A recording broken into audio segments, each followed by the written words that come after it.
இப்போ ஒரு டீ மூலமாக நம்ம வந்து அந்த கொழுப்பு கட்டியை கரைக்கலாம். அதுக்கு வந்து பெஸ்ட்டு வந்து பார்த்திங்கன்னா என்ன நமக்கு தேவை அப்படின்னா பட்டை.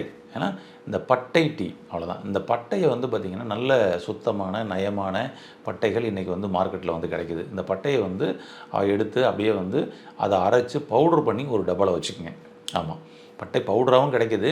ஆனால் இன்றைக்கி நல்ல நயமானது வந்து பார்த்திங்கன்னா வந்து பட்டை சுருள் பட்டைகள், அதை சுருள் சுருளாக இருக்கும் இல்லையா, அந்த சுருள் பட்டை அதை வந்து நயமாக கிடைக்கிது. அதை எடுத்து இன்றைக்கி அரைச்சி வச்சுக்கிட்டிங்கன்னா டெய்லி ஒரு ஸ்பூன், காலையில் ஒரு ஸ்பூனு, ஈவினிங் ஒரு ஸ்பூனு, ஒரு டம்ளர் வெதுவெதுப்பான வாட்டர் தண்ணியில் அப்படியே வந்து ஒரு ஸ்பூன் போடுங்க.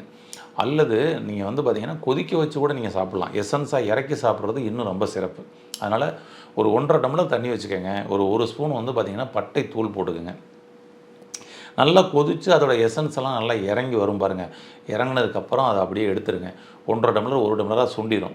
வடிகட்டிடுங்க. வடிகட்டிட்டு கொஞ்சோண்டு லெமன், அப்போ கொஞ்சோண்டு லெமன் புழிஞ்சு விட்டுங்க. அதாவது அரைக்கால் எலுமிச்சம்பழம் கூட வச்சுக்கலாம். அவ்வளோதான், சாறு புழிஞ்சு விட்ருங்க.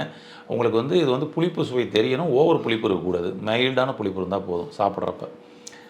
அப்படியே வந்து கலக்கிட்டு ஸ்பூனில் எடுத்து சுவைச்சு சாப்பிடுங்க. வேறு எதுவுமே கிடையாது. பட்டை, எலுமிச்சம்பழம்